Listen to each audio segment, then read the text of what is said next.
This summer, I've been really grateful to have a lot of time in solitude. Today was a rainy day in the low 70s, so I decided to go to a local beach and enjoy the peace and quiet and beautiful view of the water.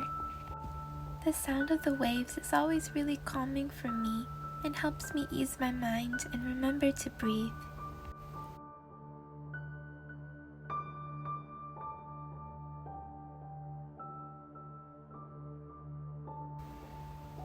Later on during the week, I was lucky enough to go to a Southeast Asian festival.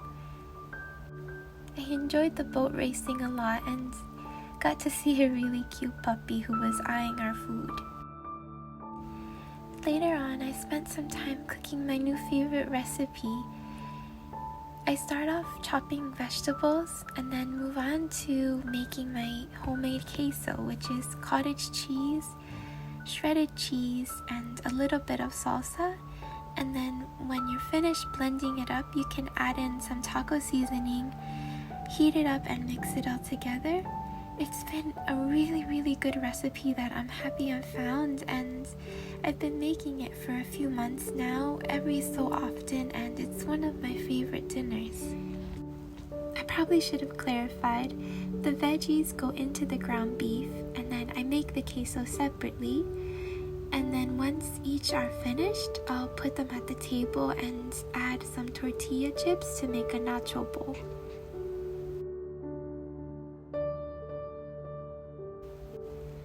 Something I did this weekend to help take care of myself was cut my own hair.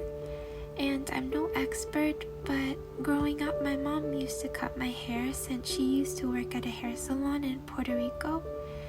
And I didn't go to the hair salon often since I had my mom.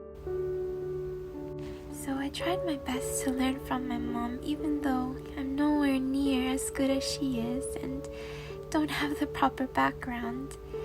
I do try to cut my own hair when I can, and I don't do anything fancy. I just trim each section so that I could keep long layers and then trim my bangs. And it's not perfect, but it actually is really therapeutic for me in a sense that I'm letting go of things I no longer want to keep, and that can be representative in cutting off things that you don't want to hold on to anymore. So every time I have the chance to cut my hair, it always feels really amazing after, and I feel like a huge weight has been lifted off my shoulders, and it's a really nice feeling. And it reminds me to appreciate myself and really look in the mirror and see myself for who I am, and not wish that I could change anything about myself, just to feel gratitude and feel proud of who I am in the moment. And maybe that's something that we all struggle with, but remembering that you are enough and you are beautiful just the way you are.